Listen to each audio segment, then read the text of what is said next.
United States Olympic Committee Training Design Symposium. 2007, Gary Winckler, University of Illinois track coach, training design, the prep periods. This original lecture was about an hour and a half, and these are audio notes. Planning may be arduous and pays big dividends. Most of this discussion comes from author's application, Principles of Speed and Power from Track and Field. Observed errors. Lack of understanding of planned rest, recovery, and restoration. No plan B exists, or lack of understanding when to apply plan B. Separation of technical work from conditioning work. That is, no communication of sport-specific and strength and conditioning coaches. Lack of individualization in program prescription. Inappropriate training design, that is, making sure things fit together. So just briefly, he's outlined what he thinks are the errors in a lot of training design and or how coaches are planning. So if you just reversed all of those, and you would have a very good training design. Traditional approach. A bumper chart. You must know athlete and where you are going. The annual plan. A global map only, and misappropriation of time, spending 1 month to write every practice for a year. In my opinion on writing all of the practices for 1 year is a mistake, because things actually do change within a week, let alone a month and or a year. Athletes get hurt, athletes grow, athletes mature, athletes get sick. So I typically, when I wrote my practice plans, they were the day before, because you can't really necessarily know what's going to happen the next day. You have an overall plan for the year, but you basically have to write the plans, the practices on a day-to-day basis, because as I suggested, things kind of change from a day-to-day, and you need to be aware of that. Global view of performance planning. Coaches can control practices and training, and athletes control their lifestyle, food, sleep, other. Time and resources need to be considered to achieve performances. It may take 5 years to achieve goals. Building a training program. Number 1, evaluate athlete status. General health and recurring injuries. Why are they injured? Body composition testing. Speed and power testing. Testing may not mean great performance. It will tell you, coach, basic speed, power abilities. Testing may not determine best athlete and performances. Number 2, form goals. Look at previous year. Why did it go well or bad? Set goals for year and realistic timelines. Constantly adapt the program. Number 3, develop training means. Establish biomotor balance for sport. That is strength, conditioning, speed, endurance, mobility, strength and conditioning. Strength and conditioning prevents injuries, keeps body strong. Number 4, biomotor balance. All abilities should be developed in parallel. Number 5, adaptation. Training prescriptions vary to balance biomotor abilities. Training all may lead to mixed result. In other words, trying to train all of the biomotor abilities at the same time can lead to mixed results. Or training them every single day. Training prescription parameters. Volume, intensity, density, complexity. Volume is not a biomotor ability. Example, when performance decreases, volume needs to be adjusted. That is, plan B. Density. Related to volume, it's frequency of training. Stimulus. Complexity. The degree of coordination or coordinative demand training places on body. It's related to density because it's a component of intensity. That is, difficult technique increases intensity or training demand. Training demand encompasses complexity, density, volume, and intensity. Coaches can create scales for training demand, that is 1 through 10, to assist in monitoring and evaluating training for peak performances. Overload mechanism. Volume, intensity, density, or complexity can serve as overload mechanisms, generally decreasing volume as increase in intensity. Sometimes volume is constant while intensity increases, and sometimes volume decreases while intensity increases, or remains constant. Simultaneous increase in volume and intensity are risky. That is, depends on length, the length of time that you're going to have increased volume intensity. In other words, if they both are a long period of time, then you risk injury and or burnout and or other types of things that are hard to recover from for the athlete in terms of their physical bodies and minds. Athlete training age or increasing volume and intensity depends on athlete's training age as well. So the younger the athlete is, less likelihood that you would have an increase in volume and an increase in intensity. As they develop and get stronger with their minds and their bodies, you can do it just a little more, but you still need to be paying attention to their needs because, again, you can injure them and hurt them. Volume and intensity in speed power programs do not vary greatly. That is, technical considerations. Form must be focused as well as conditioning. Athletes need to be ready for volumes. Individualization in training. Necessary because no training is effective for all athletes. Lower intensity is safe for groups. Higher intensity is safe for individualized or if individualized per athlete. Injury risk increases if athletes are not ready for increased intensities. Mesocycle considerations. Most are 4 weeks. Some may be longer or shorter. All will have a planned rest cycle. Should have a theme per mesocycle. That is, biomotor abilities, block versus rotational mesocycles. Block style focuses on one biomotor ability per mesocycle. Rotational style focuses on one biomotor ability per week. Example of rotational mesocycle. Week 1 technique, week 2 speed, week 3 strength, week 4 endurance. Microcycle considerations. Two major concerns are effective construction of each session and combination plus sequencing of sessions to ensure training effect. Are you meeting goals? Must be evaluated daily, weekly, and monthly. So the microcycle considerations and the last question, are you meeting the goals? You have to know where you're going so that you can actually get there. And then on top of that, you need to evaluate your plan consistently so that you're actually making the plan better and or keeping the athlete in mind, because the risk of injuries is always high and burnout is high and monotony is high. So you've got to really be paying attention.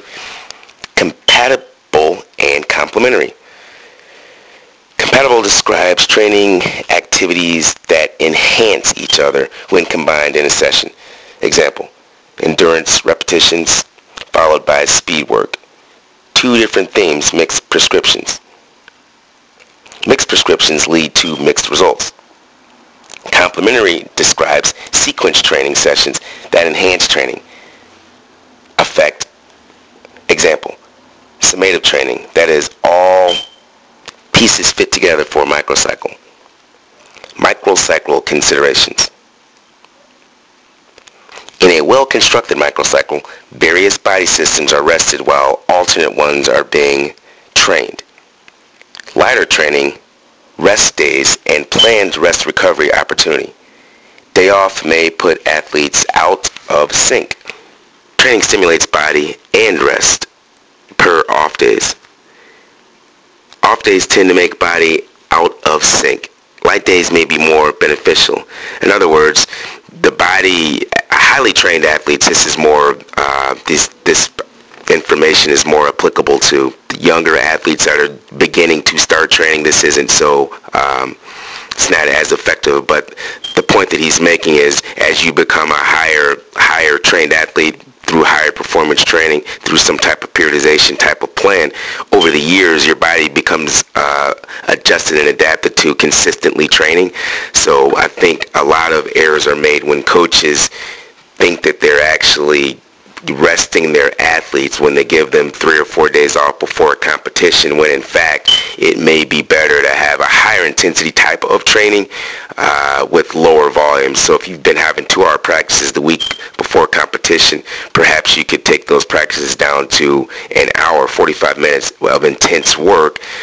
So they're actually getting rest, but you're keeping the days that they would be training almost really close to normal, just not the same amount of volume. So if you give them complete rest days, they're not doing anything, the bodies actually kind of get out of sync a little bit, which makes it harder for them to feel like they're ready to compete. Multilateral training. Development of all biomotor abilities in a balanced fashion. Essential to long-term progress. Biomotor abilities are interdependent upon each other. Great development in one system improves other systems. The training session. Seek training activities which are compatible. Mixed prescription can lead to mixed results. That is, principle of specificity. Too many stimuli seem to create maladaptations. Better to have themes per session. Compatibility. Grouping training units aids us in helping ensuring training within session is compatible. That is, grouping guidelines by neuromuscular demand, metabolic energy demand, duration of power output, coupling force application, technical commonality, static dynamic nature of activity, and rhythm of activity. Reinforcing concept of day session. Complementation. In competition training constructs, coaches have several options when planning for next day. Example, rest day, training session with restorative units, training session with same theme, training these qualities deeper, training session of same theme, training those qualities shallower, training session of same thing, training qualities alternatively, training session of different theme with some contrasting qualities. Examples with strength. Most often prescribed out of context. Strength and power as coordination training. Power and coordination have strong relationship. Functional strength is coordination training. Training movements, not muscles. Strength and power equals coordination training with increased load weight room. Or weight room has its place. 30 minutes, 3 days a week may be good. Most strength training can be done by sport, as an example, in the wrestling room or on the field of track or track and field. Strength training goal, functional strength, to produce and reduce dynamic force via full range of speed and control. Not generally measurable, but observable. Many sports are speed-based. Strength compatibility and speed and power. Track example. Speed equals acceleration plus maximum velocity. Endurance equals quality runs with short recovery. Speed, classical means of strength development. Acceleration, jumps, hops, bounds, squats, back squats, clean and snatch from the floor. Absolute velocity, jumps with short ground contact, hops with short ground contact, squats, speed squats, clean and snatch from the hang position. Definitions. These next set of definitions are going to be acronyms followed by the actual word and the definition. APOW, alactic power, fast movement, medium repetitions, 4 to 8 reps. Recovery is consistent with speed development, 90% intensity range. ANPOW, anaerobic power, fast movement, big muscle fiber recruitment, low reps, 2 to 4. Recovery is consistent with accelerated development, 95+% intensity range. Weight room definitions, and that's what that was there. Dynamic movements, high increased load and increased speed of movement with load, max power. Medium, mid load and high speed of movement. Low, lowest load and highest speed of movement. Fast or explosive power. Speeds are increased or higher and intensities are lower. Reps are lower with multiple sets. Workouts are part of training session. Example, training then do work as opposed to lift in morning and train in the afternoon. So this is the second time this concept has come up in terms of strength and conditioning, almost combined with the sports-specific training. Gary Winckler, was a track and field coach at the University of Illinois for over 20 years, and in his examples, and this is what has happened in European countries a lot too, they actually sort of combine the strength and conditioning right into the practice. Now the intensity does not go as high, neither does the volume, because they've already done, a sufficient amount of work in terms of, let's say if you did an hour and a half practice, you would not be able to do another hour and a half of strength and conditioning. He's suggesting that you can do the strength and conditioning right after practice if it's 30 minutes 3 times a week, but the intensity is actually going to go down. So this is a different model that he's actually prescribing, and a lot of Europeans actually use this model as well. Speed endurance, classic means of speed development. Short speed endurance. Again, these are going to be acronyms and or letters followed by the definitions. ASSE, GSSE, ASSE. Lactic short speed endurance, 90 to 100% intensity, 2 to 3 minute rest between reps, 5 to 7 minutes rest between sets. Trying to preserve quality and technique, GSSE, glycolytic short speed endurance, 100% intensity, 1 minute rest between reps, and 3 to 4 minutes between sets. Trying to increase lactic acid capacity, definitions, ACAP, alactic capacity, fast movement, low reps, 2 to 4 rep effort, short to medium recovery, consistent with ASSE, GCAP or GCAP, glycolytic capacity, fast movement, low reps, 2 to 4 effort, short recovery, consistent with GSSE, CCAP or alactic capacity, moderate to fast movement, high reps, 10 to 15 effort, 3 minute recoveries, consistent with capacity training, LPOW, lactic acid power, fast movement, medium, high reps 6 to 8, 4 to 6 minute recoveries or longer. Weight room protocols are consistent with training workouts.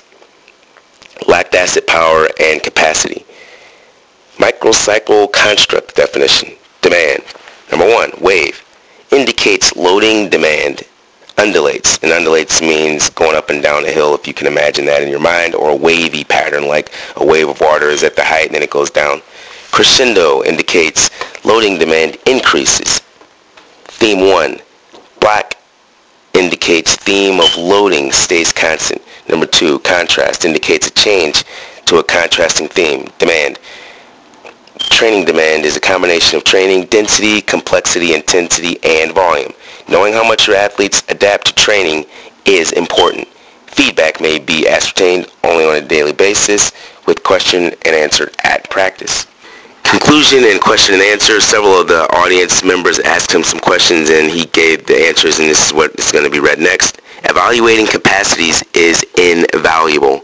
Gradually building fitness is a slow process.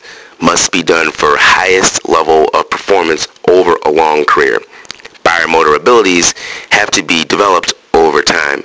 Adapting biomotor abilities to performance is better learned, taught concurrently because of multi-dimensional aspects of performance, or combinations of biomotor abilities need to be performed. So there was a lot of information presented in this particular audio notes. Again, I suggest that you listen to it 2 to 3 to 4 times, up to 10 times. And just as a reminder, these lectures are typically about an hour and a half, and these are audio notes, usually 10 to 20 minutes. I watched these videos for about 6 to 7 years before I actually put them to audio notes. So I'm just giving you that information so that you can be aware that if a lot of this information was, it's taking you some time to understand it, the idea is that you'll listen to it 2 to 3 to 4 to 5 to 6 to 7 to 8 to 9 to 10 to 20 times. It doesn't need to be done every single day, but over the course of your professional development, you will gradually begin to understand the information that was presented here.